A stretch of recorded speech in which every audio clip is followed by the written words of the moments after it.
Railway under pass కష్టాలను తీర్చాలని కర్నూలు జిల్లా మండల కేంద్రమైన వెల్దుర్తిలోని మాతార్పురం తదితర గ్రామాల ప్రజలు కోరుతున్నారు. మాదారపురం నుండి బింగిదొడ్డి వైపు రైల్వే అండర్ పాస్ నూతనంగా నిర్మించారు. కానీ వర్షపు నీళ్లు బ్రిడ్జి కింద నిలబడిపోవడంతో వాహనదారులు ప్రయాణికులు తీవ్ర ఇబ్బందులు ఎదుర్కొంటున్నట్లు పేర్కొన్నారు. వర్షపు నీరు కాలువలోకి వెళ్లకుండా నిలబడడంతో కష్టాలు ఏర్పడ్డాయని వాహనదారులు పేర్కొంటున్నారు. సంబంధిత అధికారులు స్పందించి సమస్యలు పరిష్కరించాలని ప్రజలు కోరుతున్నారు.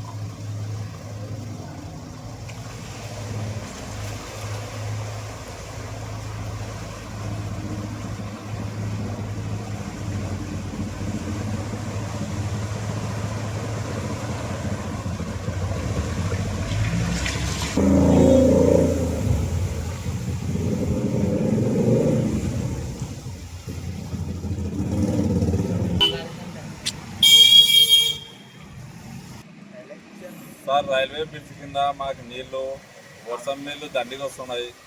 వర్షం పడినప్పుడల్లా చాలా ఇబ్బంది అవుతుంది సార్. మాకు ఈ నీళ్ళు ఇబ్బంది లేకుండా చేసే మార్గం చూడండి సార్.